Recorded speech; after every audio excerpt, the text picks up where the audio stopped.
Support for Sportspage is provided by First Central Bank, full-service banking from 6 locations in Warrensburg, Holden, Higginsville, and Odessa. More information is available on their Facebook page or at the website firstcentral.net. Member FDIC. By the University Store. The University Store is the official headquarters for Mules and Jenny's emblem clothing, gifts, and UCM memorabilia. Books, office supplies, art supplies, and more are available at the University Store, located on the lower floor of the Elliott Union on the UCM campus in Warrensburg. And promotional support for Sportspage is provided by 1450 Cocoa and 98.5 The Bar. 1450 Cocoa and 98.5 The Bar, the radio home of University of Central Missouri Athletics. Coming up next on the Central Missouri Sports Page, we'll visit with Mules baseball coach Tom Myers and UCM co-head track and field coach Kip Janvrin. In our Sports Page spotlights, we'll meet Mules baseball senior pitcher Chris Fitzpatrick and senior thrower Zach Thompson from Mules track and field.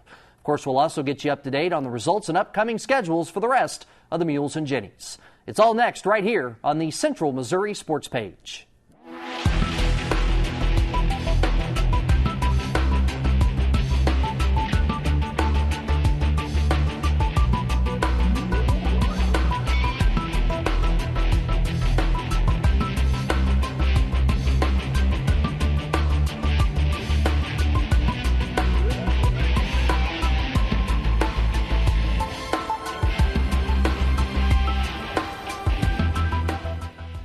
Mules baseball put together a solid week, going 4-1 in MIAA play. The 8th-ranked Mules are now 29-8 overall. They're 23-7 in the league, and the Mules have a couple of big series coming up the next 2 weeks.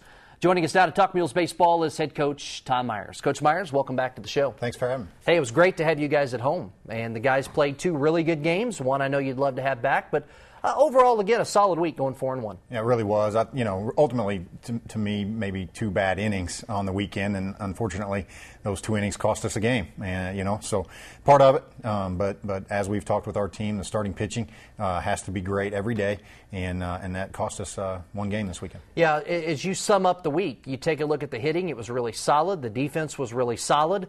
Pitching overall was solid. It was a couple of outings where you had to play catch up when your starter got chased in the first or second. One of those you're able to come back and win, the other you weren't. Right, and unfortunately I think sometimes if you have more than one a weekend, it can affect the entire weekend. I thought our guys did a great job though of battling through it. I thought offensively put ourselves in good place to win every game. And defensively, I thought we did enough to win every game. But the starting pitching didn't come through and put us in a hard position to win 5 games. You're a guy that never makes any excuses, but we talked about the fact heading into last week you'd played 5 home games out of 32, 27 of 32 on the road. Finally home last weekend against Missouri Southern at Crane Stadium, Tompkins Field. It was Military Appreciation Day, and the fans came out. We had to move Sunday's game even due to some impending weather, but a lot of fans came out to cheer on the Mules, and it was a great atmosphere. It really was. A lot of fun. Always great to have people in the stands, but also to recognize the Whiteman Air Force Base and the National Guard, those people that do so much for this country, and how we are so honored to have them here. Well, let's take a look back at the highlights. We'll look at highlights from Sunday, a windy day. But most of these highlights, I think, are offensive because you got off to a tremendous start. You split on Saturday and came out in the rubber game of the series on Sunday. Chris Fitzpatrick was on the mound. We'll spotlight him later. He threw strikes, set the tone, but boy, your offense really got you going in the first. Well, again, you're right. Chris Fitzpatrick goes out and gets us a quick first inning, top of the first, and then we come out and any time your leadoff hitter gets on base, period, it sets up a good situation for us offensively. When you lead off the game with a triple, it makes it a lot easier to get up 1-0. As we're watching what's going to be a lot of hitting here in the first and really the first 3 where you scored 11 runs, 8 in the first, I do want to go back and touch on Saturday because there's a deserving guy we need to mention, Travis Higgs. Outstanding to set the tone for the series. You won the first game Saturday 9-1, and Travis Higgs threw a complete game 2-hitter. He's the conference pitcher of the week, which is stunning because we don't win Conference Player of the Week awards at Central, but tremendous performance by Travis Higgs, and certainly I know one you're very proud of. Travis is settling in for us, and we moved him from the Sunday start to the Friday or to the Game 1 start of the weekend, and partly because his stuff is so good and gives us a great chance to win, and we know he's capable of throwing deep into games, and he proved that in Game 1. As we look at the offensive highlights here from Game 3 of the series on Sunday, in Game 1 and in Game 3, a lot of 2-strike hits, reaching base with 2 strikes, 2 out hits, 2 out runs scored. That was missing in the middle game of the series, and you can see the difference in the way you won 9-1 and 12-2 in the games in which you hit well with 2 strikes and 2 outs. Yeah, we were facing their number 1 too on Sunday in a pivotal game. The series tied 1-1 there, and we came out. I thought we did a great job of not giving in on his pitches early in the count. And even though we were getting down behind in the count with 2 strikes, we did a great job. Every ball we hit was catchable in a sense because they weren't elevated enough to where people could run underneath them. They were all flat, hard hit balls, and we were finding holes with them, and that's what we're about. We just saw Kevin Gratza, the Mules' leading hitter, but there's Samuel Doming. What a week for your shortstop. 10 hits, 10 runs scored, and he played some tremendous defense at short. That was the key for me, was his defense at shortstop. Pitchers made good pitches. They hit some balls where guys weren't played, but Samuel did such a great job defensively to keep us right where we needed to be, and then offensively was tremendous. Trevor Jones right there. We always have great debate in the press box. We're really good coaches up there. Has he got big league speed? It sure seems like it. He can really, really run, and it's hilarious to listen to the other team on the field and in their dugout when he walks to the plate and hits a ball on the ground and runs to first. The comments that are made are ridiculous about how fast he is. I mean, he beats out routine ground balls to short. He is that kind of fast. It is fun to watch. Yeah, in the fall, we never tell our incoming players just how fast guys are. We make them learn that stuff, and before you know it, he'll beat out a ground ball to the second baseman, and it opens up the eyes of all the players. Well, how about that one opening the eyes up? Kyle Grieshaber with that home run, really hitting the ball well for you. He has emerged as a leader on this team. Yeah, he really has. That ball was hit into a 20-mile-an-hour wind, but he's such a strong kid that when he flattens balls out, he can. I'm afraid we're going to have to get a new fence one of these days with him hitting batting practice. He hits the ball so hard. Well, that's good. As long as he keeps doing it this year, we'll get the new fence. That's not a problem. So, again, you got off to a good start. You got the good starting pitching. It set the tone, and I'm telling you, it is contagious, as you see right there. Yeah, and part of that was, we had a squeeze bunt in the first inning to score a run and caught them off guard, and we're sitting at first. I think we just spun them out of control, and it really played well. The style we want to do and the things that matter to us, we really executed well. And again, the Mules here on Sunday at Crane Stadium, Tompkins Field. There's Seth Wheeler taking a walk, and the parade continues down to first, and Matt Legree, former Mule great, down there coaching first for you. Happy to see all those guys coming to see him. Again, we've talked about it the last few weeks on the show. As your team, I guess, 8-2 the last 2 weeks, the offense has been really good. Yeah, you can't complain when you're scoring, averaging 8 to 9 runs a game, and really playing pretty solid defense. But 8-2, and we've said it, and not making an excuse. I'm just being real honest here. If our starting pitching can turn the page and get quality starts every time out, we can really make this thing happen. And I guess maybe some good news as we head down the stretch. The guy that had a tough start this week is one of the best guys on this team, a guy who you don't expect will have trouble next time. Well, he's going to be fired up. I can guarantee you that. He has been one of the most angry players on our club after that start, and we're going to need it from him, no question about it. He's got to rebound and pitch well. Yeah, we'll talk about it here coming up after the highlights, but boy, what a couple of weeks coming up here for Mules baseball. As you see there, the Mules with the win, 12-2, shaking hands with Missouri Southern, who came in third place in the league. We're talking about a good team here. Mules take 2 of 3 as the Lions scratch 1 out, but the Mules take 2 of 3 in the series, including right there in the finale. But you take a look at the final numbers. Saturday, 9-1, Travis Hicks, complete game 2 hitter. Very controlled, very solid, in control of the game on the mound. In Game 2, the Lions did get to Curtis Schuler for 6 early runs. Lions then held on to win 9-8. In the rubber game, as you just saw, it was all Mules. 8 in the first, never looked back. They ruled Southern 12-2. Chris Fitzpatrick, a solid start on the mound. And then we move on to Tuesday. You were in Kirksville for 2 MIAA games with Truman. The streak continued amazingly. The Mules have now defeated the Bulldogs 84 games in a row. Streak dates back to April of '89, but I'm telling you, Truman's got some of the best teams they've had in that series right now. Take us through those 2 wins. That last one was definitely scary. Well, yeah, I don't want to jump past the start that Danny Colomb gave us in Game 1, and then Andrew Urban coming in and throwing 2 scoreless innings for us to win that game. But in Game 2, we just got off to a rough start again. I really thought our kids did a great job of staying calm, staying patient, staying with our approach, and getting ourselves back into a position to win that game.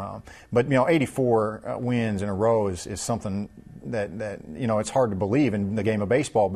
And especially, I know Truman State hasn't put up the quality win totals each year in and year out. But I told Coach Davis after the game that they have to be one of the best teams in our league, just not having any luck, because they play us, as tough as any team in the league. Yeah, I'll give them credit. I mean, I can remember when we used to beat them 25-1 almost every game every year, or 15-3 or whatever. And I mean, you're having to scratch and fight for those wins, which honestly, based on who you're playing and where your team's at, it's not a bad thing. No, it's really not. You want to compete every day, and these are big games for us, because I think it allows us to see teams that maybe we're supposed to beat on paper, but that you have to go out and fight every day to win a game. And it's like any sport in our conference. Everybody's out to beat Central Missouri in every sport, and we need to answer that bell better. Well, boy, do we have a couple of big weekends coming up for Mules baseball. We're going to be in St. Joe this weekend for 3. The Mules are ranked 8th, and Missouri Western, you see it there, ranked number 6. They lead the league. They're having an outstanding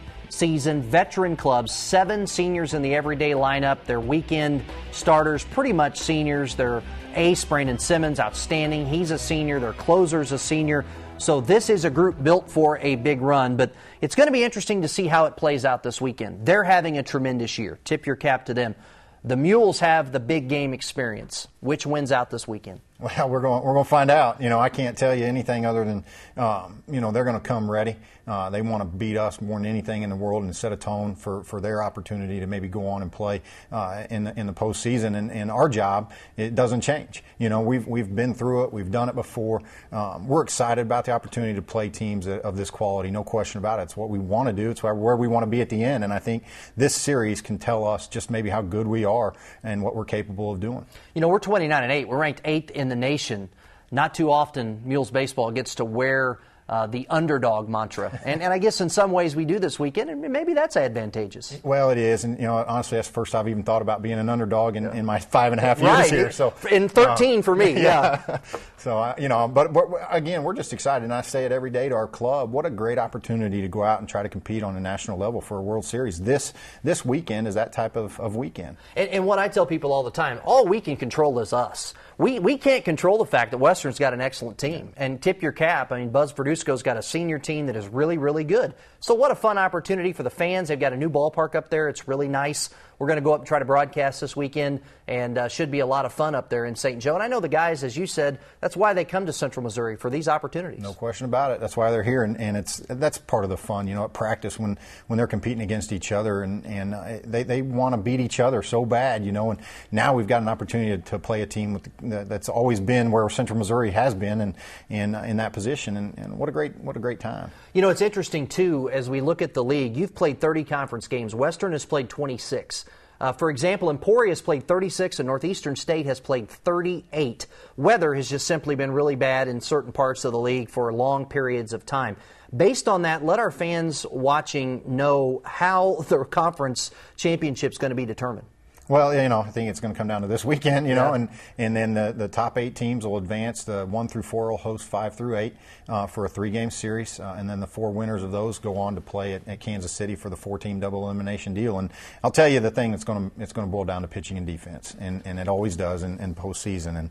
And we're excited with our club, and we've talked about it how sometimes our starting pitching hasn't shown up, but we've got some of the toughest competitors out there, and when things don't go their way, the next time out, they've been really good, and so I'm looking forward to that. Right here on the script, my next question, talk about the keys to success for Mules baseball this weekend. I think we've talked about it. I don't think it's a secret. It comes down to quality starting pitching. Yep, every time out. You're seeing it in the big leagues right now, and Wade Davis last night for the Royals, 7 shutout innings and win 1-0, and ultimately that's where it comes down. What it comes down to, I think the key for us is not only we know we're going to get that from our guys. We know and we believe it. We've got a great bullpen. So then, in that situation, it comes down to who responds to a defensive mistake. It's not the mistake. It's not the error that hurts you. It's what happens afterwards. And then offensively capitalizing on any edge we can find. 98.5 The War, WarrensburgRadio.com. The plan to have all 3 games on. If we can get on the air, we're going to be using some new technology up there. So if not, you can follow on live stats, but we'd rather have you in St. Joe. The plan, again, to be on 98.5 The Bar. Unfortunately, the team, I think a lot of baseball teams this time of year, battling some injuries. But as we always tell people, the guys who are on this team, if they're good enough to wear a Mule uniform, then they're good enough to step in and hopefully step up for the team. Well, that's one thing. We're not going to tell them any different anyway. They're here for a reason, and the one thing we do all fall long is put guys in different spots, move them around in the batting order, move them around defensively on the field, just because you never know what's going to happen and what's going to take place. But I've been thrilled with our guys' capability to not only change mid-year to a new spot on the field, new place in the batting order, but their willingness to do it and help make us a better ball club. Well, let's look ahead quickly here for just a moment. Next weekend, the 27th and 28th, is Emporia State coming into town. It's the final home games of the regular season. It's senior day. Also, the 10-year reunion of the 2003 Division II national champs. You were an assistant coach on that team. Right now, we've got about 15 guys coming back. There's about 6 that are coaching in college and high school, which is tremendous. But 15 guys coming back, and I know you're excited to have those guys back and to have them around the current Mules, because that's part of the great tradition of this program. Yeah, that was something we'll always be. The opportunity to be here the year they won that thing was very impressive. I wish Coach Hill could be back for it, but they're having some great success over there at Kansas State, and they'll be playing. So, but the players that are coming back, the ones that I've been in touch with and heard are coming back, were some of the most impressive people. Not just ball players. Nothing on the field can tell you much about what they are and who they are now and stuff. And that's what I hope most of our players get rubbed off, is that it's great. Baseball is such an honor, and playing at Central Missouri is such an honor. But it's a lot about what you do afterwards with that. And our guys are very successful off the field. I remember you telling this group after they won, you and the coaching staff, you've set yourself apart. And we've had great teams pretty much every year. But by being a national champ, you guys are etched in the history of UCM athletics, and you'll be honored and be back a lot, and it'll be a part of your life. Kind of cool to start to see that come to fruition with these guys who are now 30, 31 years old. We're doing the 10-year this year. There'll be a 20-year. There'll be a 30-year. We'll all get older and grayer, and some of their stories will get greater, but that's really cool. It really is, and they're, this group of guys is pretty special, and to have them all back is going to be such a great thing for our players. And, Steve Murphy's going to make it back, a guy that actually left after that year and went to Kansas State, but he's a Mule. I mean, he really and truly is a Mule, and some of these others that are coming back, Brandon Pugh, it's going to be such a great time. Looking forward to it. Looking forward to this weekend in St. Joe. Hope a lot of folks can make it up there. If not, we'll hope to have it on the radio for you and also on Live Stats. A big series, a great opponent, and good luck. We'll talk to you next week on the show. Thank you. Coming up next here on Sportspage, we'll get to know Mules senior pitcher Chris Fitzpatrick. That's next right here on Sportspage. They believed they could face any hardship, weather any storm, but nothing could prepare them for this. From Ken Burns, an epic saga of land scarred, dreams buried, and hopes reborn. The Dust Bowl.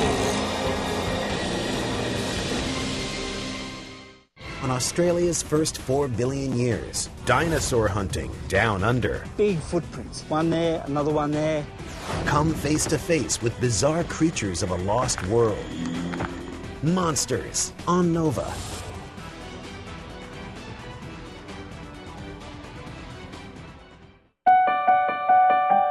What if television took risks?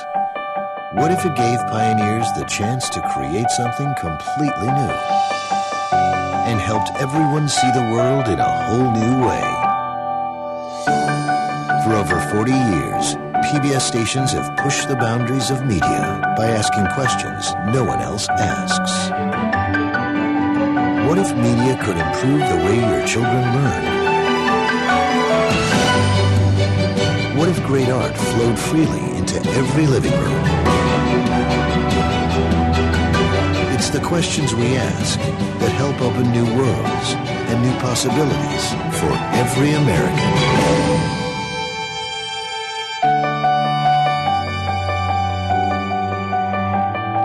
Support your PBS station and the pioneers who never stop asking, what if? Thank you for watching KMOS Channel 6.1, Sedalia, Warrensburg.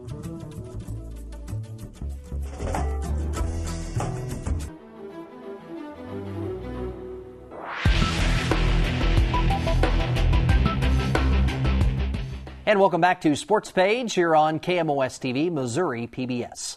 In this Sports Page Spotlight, we'll get to know Mule senior pitcher Chris Fitzpatrick.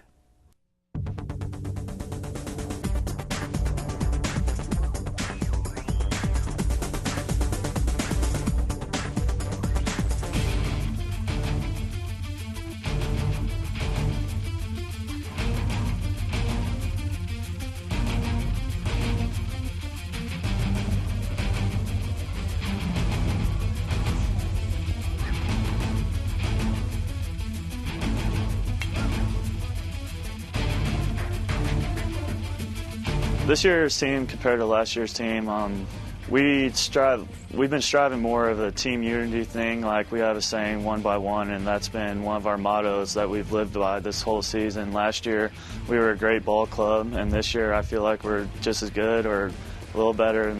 Our relationships with the coaches are really good, actually. Coach Reller is the pitching coach. He works with us. He invests so much time into us. Coach Kent does too, and they work with us in every little aspect of the game, teaching us every single day, pushing us to our first limits. And then Coach Myers, he's incredible. Like, he's so passionate about the game and so passionate in us. He wants the best from us every single time, and we do our best to make sure that happens. The leadership this year has really picked its game up the last couple of weeks. We've had some gut checks, some big gut checks, losing to some teams that aren't as good as us, and that's really made the senior leadership come out big and lead by example, which me, Kyle Griesaber, Chase Graskowitz, Tom Lattimore, Curtis Schuler, we're all trying to teach the younger guys what our tradition is, because that's the biggest thing about Central Missouri. When other teams come play us here at Tompkins Field, we get a full stadium, and everybody gets a little timid, and they realize this is what it's like to play a big team. And some teams gear up for us, and they treat us like this is a national championship. But what we do is we treat teams like it's our national championship every single game, and that's what we try to do. The reason why I chose UCM was the tradition that's here at Tompkins Field, just how everything is ran. When I went on my visit here, I was with John Arpeza and Albert Salanders, and they showed me a good time. They showed me everything, the ins and outs, and everything about this place just felt home, and I didn't feel that anywhere else I went. This town is awesome. You can't go anywhere without someone saying they know you're on the ball team, and they always say good luck, and they're all supporting you 100%. And the faculty here, I visited with the head of the construction department, and Dr. McCandless, and he explained it, and he loved it, and he made me go invest in construction management, and that's what I love doing. My style of play is when I go out there on the mound, I like to be 110%. Like, I'm going to give everything I can. I'm going to go till I can't pitch another pitch, and I like to make the aggressive play sometimes. Sometimes Coach Reller and Coach Myers get a little upset with me about that, and I try to, but then I come back to reality. And then once the game's going good, like yesterday was against Missouri Southern, I really found a comfortable point on the mound, and that's what I try to do every time, and get real comfortable out there and then just dominate and give my team the best chance to win. The reason why I chose baseball is because it's an awesome sport. It's a game of failure. It's unbelievable how much it's the mental side of it than the physical side of it. Yes, you gotta have the physical tools, but if you can't, it's a game of failure, and if you can't handle that, you're not gonna be too successful. And that's what I learned a lot going through my years here. I kind of struggled. My freshman year I did pretty good, and then sophomore year I really struggled, and that's why I love the game. The competitive side of me just came out and just wanted to be the best and earn the starting role my junior and senior year. My dad's been my coach my whole life, and I wasn't the typical coach's son. If I always got caught doing something, being too aggressive and making a dumb play, he really pushed me and wanted the best for me.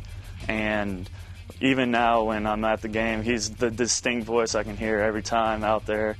And then here also, Coach Reller, me and him invested a lot of time, one-on-one time, of working on my mechanics, working on my pitches to earn that role of being a starter and a leader.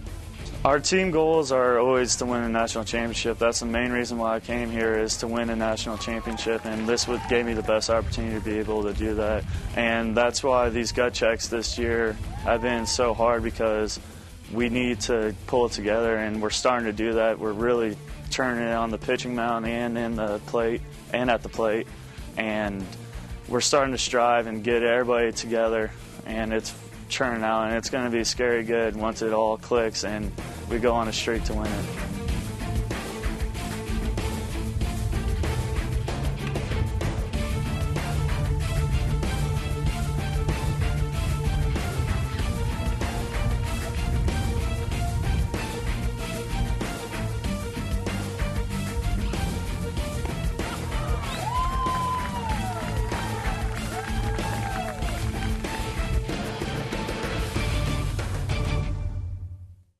The senior left-hander from Kansas City, Winnetonka, is a Mule through and through. He's a second-generation Mules baseball player, with his dad, Don, playing for the Mules in the late 70s and early 80s. Fitz, as he's known to Mules fans, is 3-0 this season and 9-1 in his outstanding Mule career. Coming up next on Sportspage, we'll take a look back at how Central Missouri spring sports teams performed this past week, and we'll talk UCM track and field with co-head coach Kip Janvrin. All of that's on the way when Sportspage continues right after this. That's cool. One man, one Harley. We are ready to go. One surprising look at the land of the free. I'm Peter Sagal, and I am taking a journey across the country to find out how the Constitution works in the 21st century. I am so tweeting this. Cracks are showing in the Bill of Rights. Technology's putting them there. Constitution USA with Peter Sagal.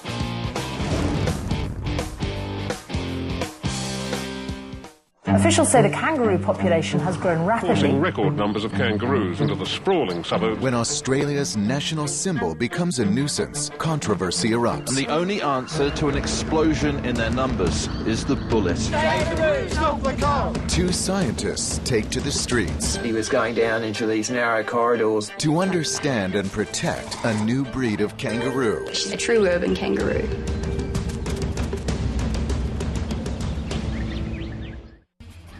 Load up your golf clubs, grab your spikes, and head out to the first tee.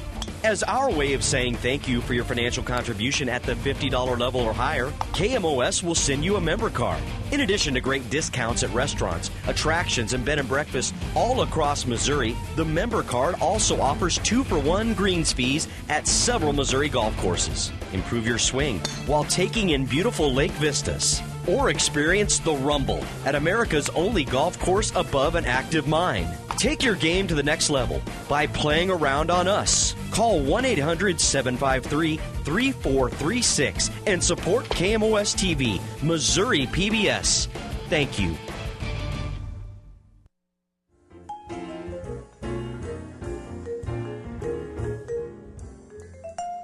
You're watching KMOS Channel 6.1, Sedalia, Warrensburg.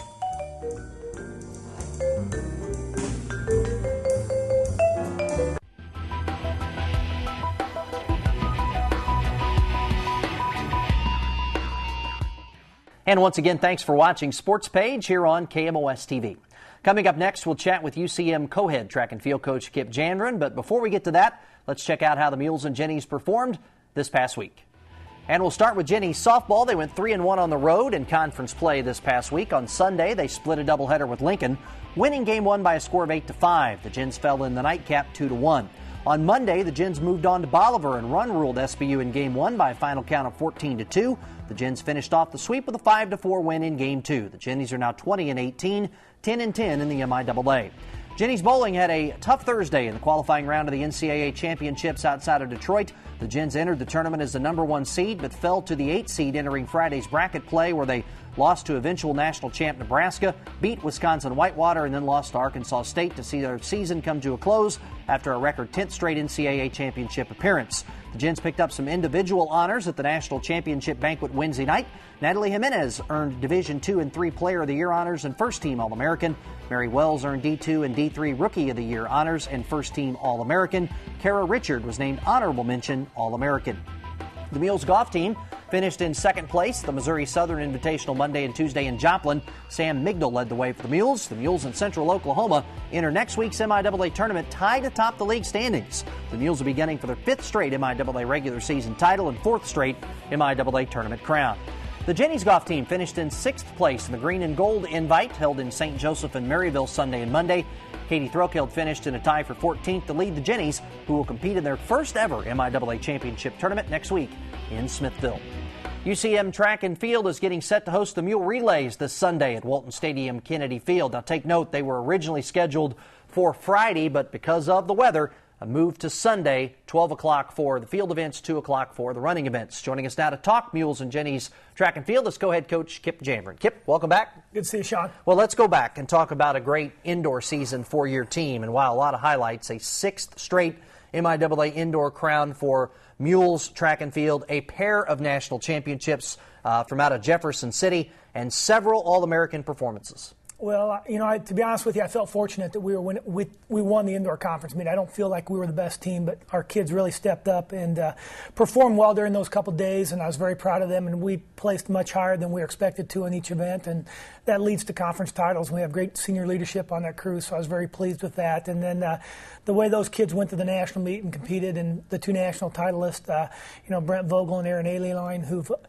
really battled injuries much of their career. Brent didn't compete at all last year, and for him to break the national record was really exciting. And Aaron, who had battled injuries all year, for her to step up and win a national title, very exciting, and proud of those two kids. And the other thing that was neat, too, some new names earning All-America honors for Central Missouri Track and Field. We always talk about it being a step-in tradition, but some kids stepped up and performed on the big stage. Well, and, our upperclassmen kind of set the tone and make the path for them, and the younger kids are coming in and making things happen. And, we had two more multi-event girls that were All-Americans for us, and that was exciting. And we've just got such a well-rounded group of kids right now, and they keep getting better, and they're working hard and doing all the things that we want, and that's what we require of our kids. I want to go back to the conference championship because you've won a bunch of them as the head coach, you and Kirk, but it's getting harder to win them. For one thing, there are more teams in our league now, and the other, the teams that we've added in recent years are national-level programs. So does that make them any more sweet, the fact that the competition is as tough as it's ever been? Well, anytime you win, it feels good, regardless of the competition, but it is going to get more difficult. With Lincoln coming in a few years ago, it's made the sprinting events just so good. And, Nebraska Kearney coming in, Lindenwood. No longer are we going to have developmental athletes scoring the conference meet. Walk-on kids that develop. Brent Vogel was a walk-on guy, but you don't hit those all the time and get lucky on those. So the kids that score in the conference meet now are very, very good kids that would possibly win conference titles at other schools. Well, unfortunately, as we talk about outdoor track and field now, it's been a lot of indoor practice. So we've talked with Tommy, we've talked with Susan on baseball and softball, and track and field's no exception. I know it has been a tough spring to train and compete. It's really been nuts, and fortunately, we have we have the indoor facility where we can do all the things that we need to do, and all the other sports have been very gracious to kind of stay out of our way, let us do the things that we want, but we feel grateful that, baseball's been in there doing things, soccer's been in there, basketball teams, and fortunate we do have that facility, and because of that, we're able to stay ahead of everybody else. Yeah, this is not our January visit. This is actually our late April visit, but again, having to train indoors due to the snow and the rain and the cold temperatures. So, again, nice to be able to do that. We're looking at some, I think, practice footage from Wednesday of this week, and kind of honestly one of your down weeks in the week to stretch and get focused for the weekend. Right. Wednesday, we normally call that recovery week. We train pretty hard on Mondays and Tuesdays, and we kind of want the kids to be able to do things a little more simpler, less pounding on the legs. And, a tribute to our kids right now, in the days when we needed to get outside, we had certain workouts that needed to be done outside. They didn't shake their head one bit. They said, all right, let's go and let's get it done. And they've done a great job, and the throwers have been outside nonstop. And you're about 3 full team events into the outdoor season. You've had some other events, multi-eventers and some distance events where kids have gone and competed. But let's talk about the overview. Give us your thoughts on how, despite the limited practice time outdoors, your team has done in the competition so far. Well, we've competed well in the meets we've went to. We've yet to really run everybody at once. Kellen Locke, picture him there. He's only run one meet and ran very well for us, but he's going to try to run a real fast 800 this weekend. And we really don't know exactly where we're at. We're still battling some injuries, and it's hard to really get a good evaluation on how kids are performing on when it's windy and cold and things like that. And that's part of the reason that we decided to move to Sunday, to give our kids a chance to perform and see where they're at. And then 2 weeks later, we're at the conference meet. So things are going to move quickly right now. The thing that has impressed me, Kip, is kind of an overview. As I look each week at the press releases and things and the results from your meets, I'm starting to see some new names as provisional qualifiers already at this point in the season, or some younger kids, or maybe seniors who are kind of now peaking in their career that are earning those marks. In terms of NCAA provisionals and marks, are you where you thought you would be, or are you ahead of schedule? Well, I'd say we're a little bit behind, and that's just because of the weather and things like that. And that's things that are going to change here in the next couple weeks as we start getting the kids in the events that they're best at and trying to get qualifying marks. We've got to keep getting better, but been very happy with the effort of the kids. Well, I'll tell you one thing that's been neat to see is some of those provisionals have come in the sprints, they've come in the throws, they've come obviously in the multi-events. So it appears, again, that you're a pretty well-rounded team. Well, we've always preached that. Kirk and I want a well-rounded program that can have athletes that can score in every event in the conference, and that's getting harder and harder to do, and we're going to keep trying to build a true program. What do you see as the strengths of the Mules and the strengths of the Jennies outdoor teams? Well, we're doing well in the hurdles. We do have some decent long sprinters, I would say. You know, Dalton Mobley's back, who didn't run indoors, is actually running tonight in California. So he's a guy that's going to battle in the distance races. The multi-events have been great events for us. And so the kids that we have that are going to compete at the conference meet, I think, are going to surprise people and do good things. We're visiting with Kip Janvrin, talking track and field. Again, their Wednesday workout here indoors. We're in the middle of the outdoor season. Got a big home event coming up this weekend, which we'll hit upon here in just a moment. I do want to spend a little bit of time talking about the multi-events, an area where you have consistently cranked out national champions, All-Americans. When somebody leaves as an All-American, it seems like somebody is stepping in. There's a new name who becomes a legendary name. You know, when Lindsay Leto's young, then she's a multiple-time national champ, then here comes Erin Aliewine. And we could go back several years. You know, Jeff Sander from Cairo and all those guys. I mean, how do you do it? I mean, you're taking kids in a lot of cases from small-town Missouri, small-town Iowa, Kansas, and they're turning into national champs.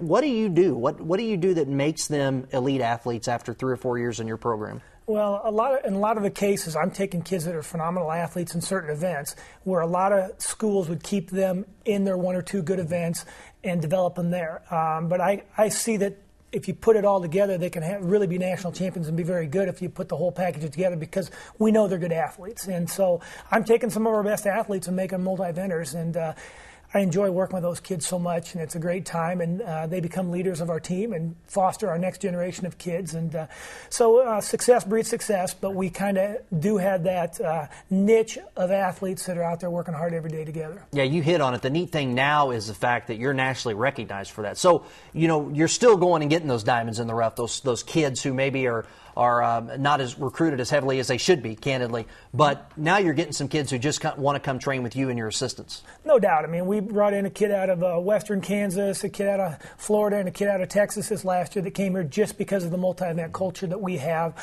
Brittany Kallenberger, who was one of the best pole vaulters ever in the state of Missouri, came to Central Missouri because she wanted to be a multi-eventer along with pole vaulting. So our program has spoken for itself, and people want to be a part of that. And the smart thing about that is, when you have multi-event kids, they can score in different things for you at the conference meet. They're very valuable. That's why we love them. So it's a great situation. Well, let's go back to the Emporia State multi-events. They were last week out at Emporia. 1, 2, and 3 right there in the standings for the Jennies. So that's pretty impressive. Well, and I really just wanted to sit in the bus. It was that cold the whole time. But I do know day 2 when the guys went out and hurdled, the wind chill was 21 degrees. So it was very bad conditions over there, and I was really happy those 3 girls and all of our people that competed over there. They really did a great job. Best depth you've had on the women's side now? Yeah, definitely. And, you know, Victoria Jackson, the 3rd girl there, that was her first multi-event competition for us. She redshirted during the indoor season, and she's going to be another good one as well. Saturday, a full team event, or a lot of your team, at least at the PSU Gorilla Classic. And once again, a lot of solid performances, kind of small there on the screen. But again, high jump, hurdles, discus, pole vault, all provisional qualifying marks and solid performances, just to name a few. Yeah, we're doing very well. And the name on there, Joseph Holland, is second generation Mule Force. His dad was a great long jumper. I think still school record holder.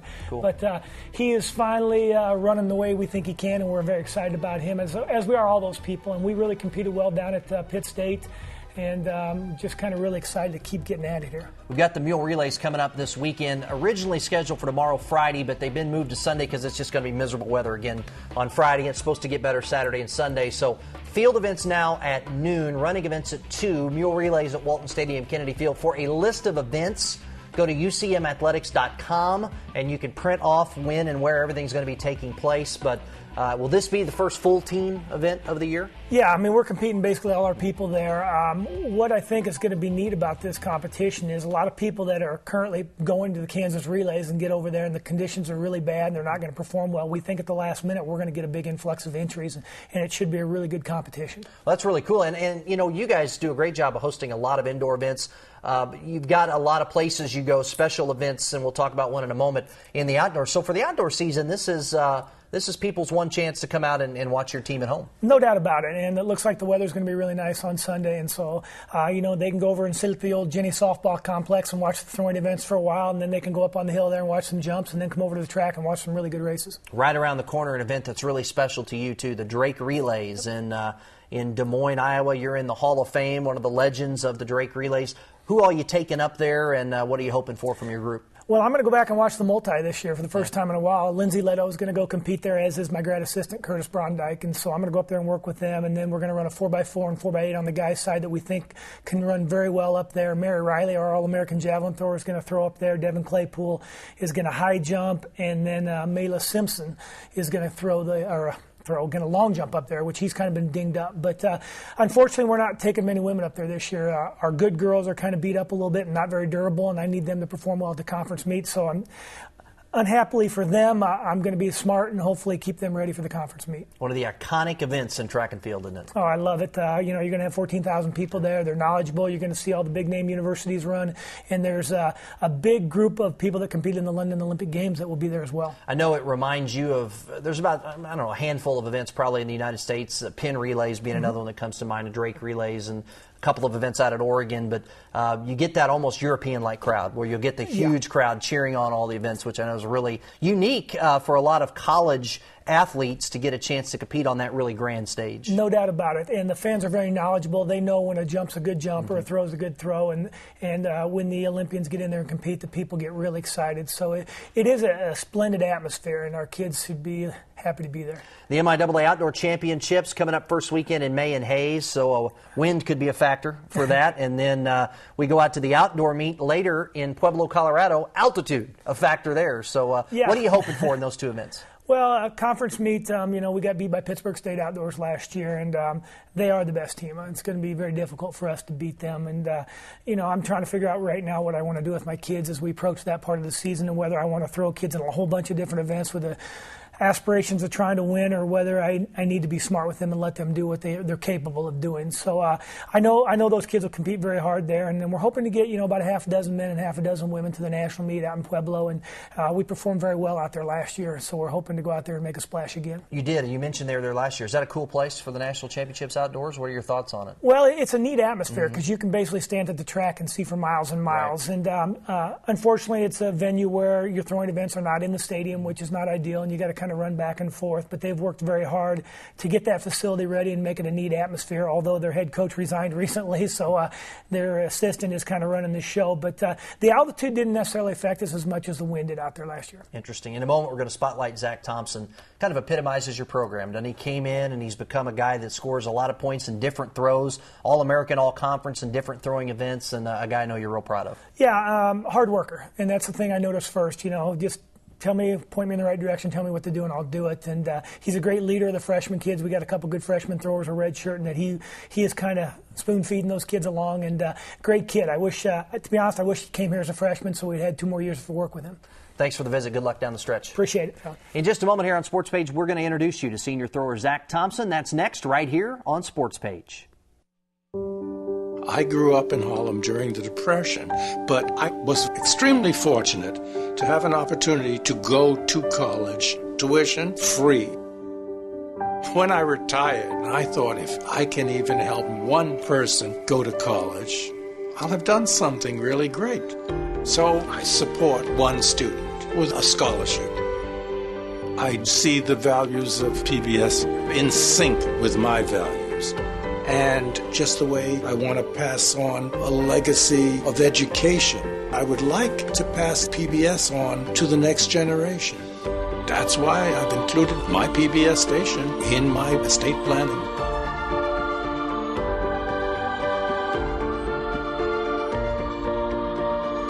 I like to think that PBS is concerned with our soul. If your soul is in the right place, you're giving back.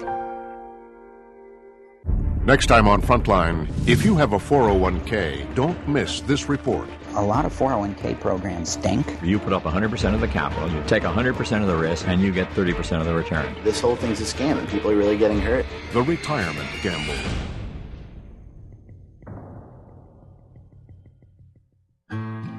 It's a wide divergence, myth versus reality. His life became an unstoppable legend. He is the underdog. He is the man who is fighting against authority. Now the real story will be told. Jesse James was immersed in the most savage kind of bloodshed conceivable. America's most notorious outlaw. Jesse James on American Experience.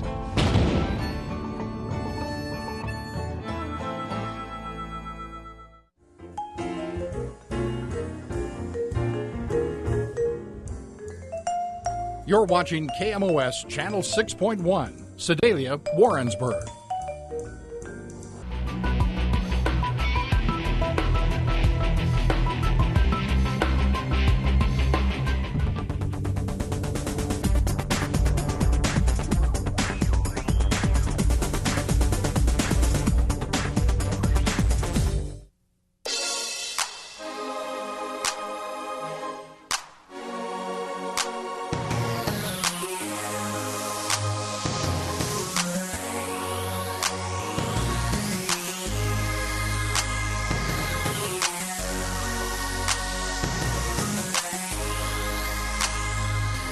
Well, my history is pretty broad. I started track when I was in 7th grade. I just found instant success with it, so I thought I'd carry it on through the years. Went on to 8th grade, more success. Then I decided to do it in high school. Ended up going to state several times and winning a couple championships. Decided I wanted to throw in college. The opportunities were there, and went to a community college and decided that it was something I really wanted to do the rest of my college career. So I looked around for some schools and found University of Central Missouri, and they brought me in, and I've had success ever since I've been here. So, actually, I've got now a good friend of mine named Drew Frizzell who threw here, amazing thrower. He talked to me. I was planning on attending another university, and he pretty much told me I wasn't good enough to be there, and told me about the program here, the history that I have here, and just thought I'd be a great fit. And he's the one that really persuaded me to come here. I came on a visit and fell in love with the university, fell in love with everything it had to offer, the program, the history of the program, and ended up deciding to come here over a couple other universities. With track, I couldn't have asked for anything else. I came in, they let me redshirt a year, adapt to the new university, the new class, new program, and came right in last year, went to nationals, got an All-American, and went back to nationals this last indoor, and hoping to do the same this outdoor, and it's all that you could ask for. Well, I think as any athlete's goal, they want to be the best, and like I said, I've had a history going to nationals, and I hope not to stop that anytime soon. I'm in my last semester of my college career, so I've got one national championship left to attend, and I plan on being there. I plan on being on the podium and wrapping up another All-American. I'd like to finish in the top 10 lists in all my respective events. Hopefully just leave a lasting legacy and leave my name on those lists for future Mules to see. Something that's very unique about track than other sports is we have one big team, but we've also got what I would call sub-teams. Us throwers, we're a group. The distance runners, they're a certain group. And we've got multis and other sprinters and other field event athletes that have their own group. And I would say within those groups, there's certain leaders. See, I would describe myself as the leader for the throwers group, and I think all of them look up to me, and I think there's several other people out of their respective groups that look up to me as well. And, it's leading by example. It's having that success and trying to show everybody what it takes to get that success so that they can try to follow in your footsteps. I've had several influences from my high school coaches, college coaches, current coaches, past teammates, Drew Frizzell. I still get a text from him every meet telling me whether he approves or disapproves of how well I perform. Throughout the week, making sure I'm motivated, make sure I'm not giving up. I've had a great support system that's been very broad. I can name numerous people that have always been there for me. It depends on the situation at certain meets. There's certain meets and situations that call for a relaxed style.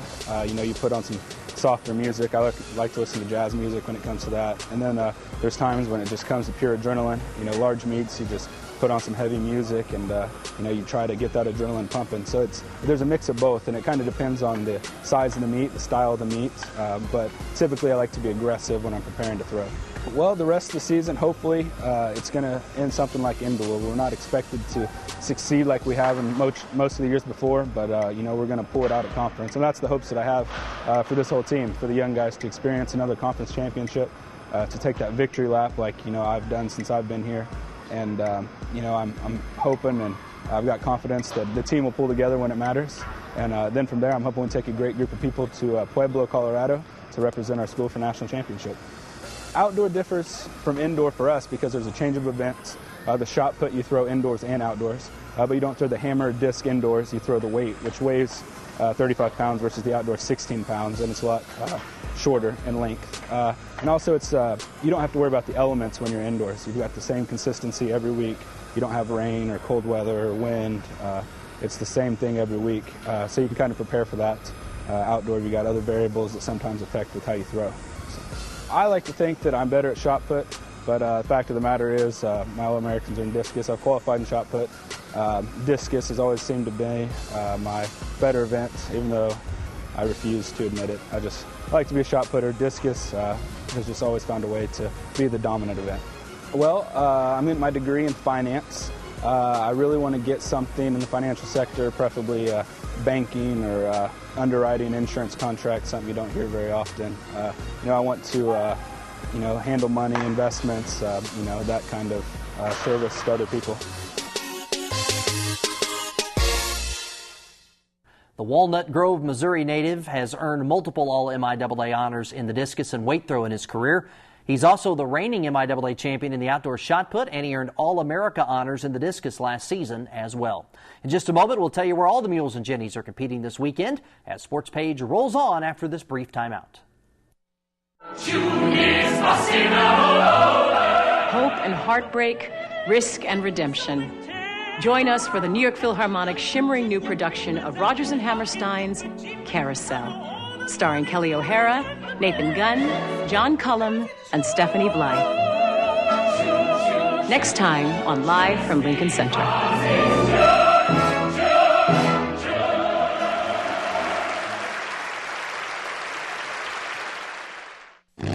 That's cool. One man, one Harley. We are ready to go.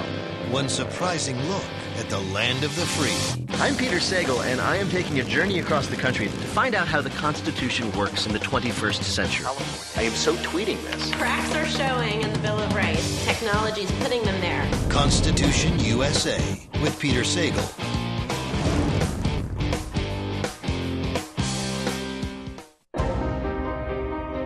Who says we can't know how a Civil War soldier felt, or what it's like to change the rules of the game? Ken Burns pioneered a new way to tell America's story. And only PBS gives filmmakers like him a place to push the boundaries of what TV can do. Please give to this PBS station so that every American can experience stories like these, now and for generations to come. Thank you for watching KMOS Channel 6.1, Sedalia, Warrensburg.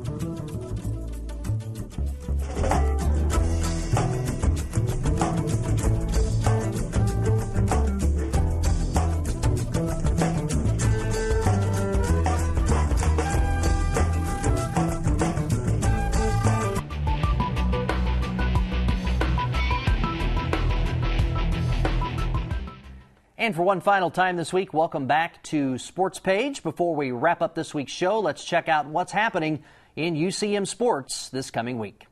And we'll start with the Jennies softball team. On Saturday, the Gens will host Nebraska Kearney at 1 o'clock. That doubleheader will serve as senior day for the Jennies. There has been a schedule change. The Jennies Sunday will host nationally ranked Fort Hays State in a noon doubleheader at Jennies Field out at the South Rec Complex. That originally was scheduled for Friday. Due to field conditions, moved to Sunday, so the Jennies at home Saturday and Sunday this weekend out at South Rec. The 8th-ranked Mules baseball team will travel to St. Joseph Saturday and Sunday for a key 3-game series with the 6th-ranked Missouri Western Griffins. Mules in second in the league, Griffins in first. Saturday, the two teams will play a 1 p.m. doubleheader. Sunday's single game will begin at noon. The UCM track and field team will host the Mule Relays on Sunday at Walton Stadium Kennedy Field. Again, that's a scheduled change. Originally slated for Friday, moved to Sunday due to weather. Field events Sunday. They begin at noon. Running events get underway at 2 o'clock. The MIAA leading Mules golf team will head for Smithville for the MIAA championships next Monday and Tuesday. The Mules in Central Oklahoma are tied atop the league standings heading into the tournament. The Mules have won 3 straight MIAA tournament titles and 4 straight regular season crowns. And the Jennies golf team will also be in Smithville Monday and Tuesday for the MIAA Championships. It will be the first ever MIAA Championship event for Jennies golf as they are in their first season of competition. And with that, we conclude this edition of the Central Missouri Sports Page. As always, we hope you enjoyed the show, and we encourage you to tune in again next week to learn more on the UCM Mules and Jennies. Also, check out our website, ucmathletics.com. Until next week, for our entire crew, this is Sean Jones saying thanks for watching Sports Page here on KMOS-TV, Missouri PBS.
Support for Sports Page is provided by First Central Bank, full-service banking from 6 locations in Warrensburg, Holden, Higginsville, and Odessa. More information is available on their Facebook page or at the website firstcentral.net. Member FDIC. And by Union Station, Crossroads to Technology, a one-stop shopping source for technology needs. Campus-compatible computers, software for Mac and PCs, and much more. Located on campus on the lower floor of the Elliott Union in Warrensburg. Union Station, Crossroads to Technology.